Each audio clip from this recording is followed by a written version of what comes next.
Hello সবাইকে, এটি একটি সতর্কতামূলক ভিডিও। আজকে আমি আপনাদের সাথে পরিচয় করে দেবো একটি প্রতিষ্ঠানের, যে প্রতিষ্ঠানটিকে আমরা বলতে পারি ডিজিটাল চোর। এই ডিজিটাল চোর প্রতিষ্ঠানটির নাম হচ্ছে রবি টেলিকমিউনিকেশন, যার সিম আপনি ব্যবহার করেন। কিছুদিন আগে আমার এক ফ্রেন্ড রবি থেকে একটা SMS পায়, যে SMS-এ লেখা আছে 30,000 টাকা পর্যন্ত শিক্ষাবৃত্তি জিতুন, ফ্রি ডাক্তারের পরামর্শ, বছরে 1,90,000 হেলথ কাভারেজ এবং রবি হেলথ প্লাসের আরও আকর্ষণীয় সুবিধা পেতে এখনই স্টার্ট আরপি লিখে পাঠান 28477 নম্বরে। ওকে, এবং পরের SMS-টি হচ্ছে, প্রিয় গ্রাহক, হেলথ প্লাস মিনি প্যাকেজটি সফলভাবে সক্রিয় হয়েছে। এই প্যাকেজে পাচ্ছেন হাসপাতালে ভর্তি হলে সর্বোচ্চ 3,000 টাকা ক্যাশব্যাক এবং 1,00,000 টাকা ডেথ কাভারেজ।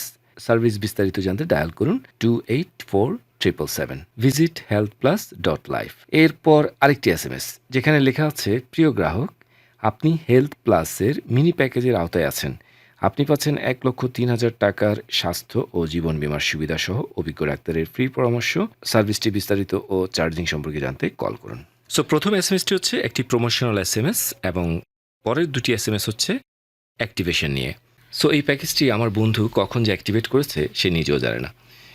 সে যখন সে অবজার্ভ করলো যে তার ব্যালেন্স থেকে ফ্রিকোয়েন্টলি টাকা কেটে রাখছে।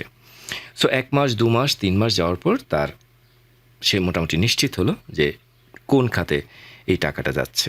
সো সাধারণত আমাদের কি হয়, আমরা যখন একটা ইন্টারনেট প্যাকেজ বা একটা বান্ডেল কিনি যেখানে ডাটা এবং টক টাইম দুটোই আছে, তো সেটা 300 টাকার প্যাকেজ হোক কিংবা 500 টাকার প্যাকেজ হোক, সেই প্যাকেজটা যখন আপনি রিকোয়েস্ট পাঠান, সেই রিকোয়েস্টের ফিরতি মেসেজের জন্য আপনি খুব কনসার্নলি আপনি সেটা ফলো করেন যে ফিরতি মেসেজ আসছে কিনা, অ্যাক্টিভেট হয়েছে কিনা। সো এই অ্যাক্টিভেশনের এই মানে স্পেসিফিক এই পারপাসের মেসেজটি ছাড়া তার আগে এবং পরে কী পরিমাণ যে অপারেটর মেসেজ আসে সেটা তো কোনো হিসেব নেই, এবং আমরা সেই মেসেজগুলো একেবারেই খেয়াল করি না। সো ওই সুযোগটাই নিচ্ছে এই ডিজিটাল চোরগুলো।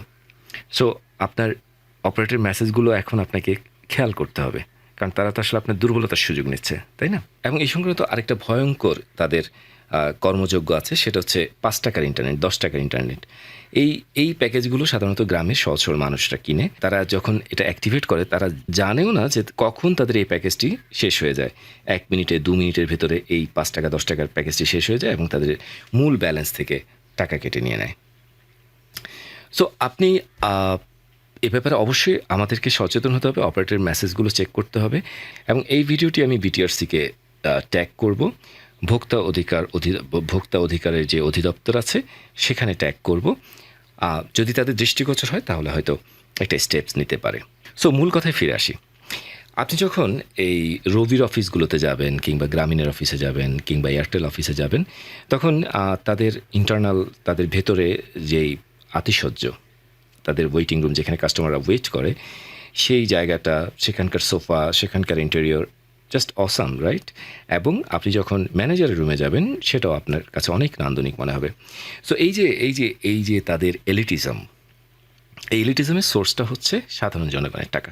এবং এই জায়গাটাতে এসে আপনার মনে হতে পারে, যদি আপনি ইতিহাসের সঙ্গে সংযুক্ত থাকেন, তাহলে আপনার মনে হবে যে লন্ডন শহর দিয়ে যখন আপনি হাঁটবেন তখন সেই লন্ডনের সুদৃশ্য ইমারতগুলো, সেটা যে আপনার প্রাচ্যের আপনার বাবা, দাদা, পরদাদাদের গায়ের ঘামে সেই ইমারতগুলো তৈরি হয়েছে, সেটা তো মনে হয়, তাই না? সেই জায়গাটারই একটা ছোট্ট সংস্করণ পাবেন আপনি এই রবি, এয়ারটেল এবং গ্রামীণের অফিসগুলোতে, যেখানে তারা আমাদের কষ্টার্জিত টাকাগুলোকে অনৈতিকভাবে তারা এনক্যাশ করে। সো ভয়েস রেজ করুন এবং এই ডিজিটাল চোরদেরকে ধরার জন্য সহযোগিতা করুন। এই ডিজিটাল চোরদের এই চুরিগুলো যাতে নিয়ন্ত্রিত যে সংস্থা আছে যারা এটা নিয়ন্ত্রণ করে, তাদের যাতে দৃষ্টিগোচর হয়। সো ভালো থাকবেন। Thank you.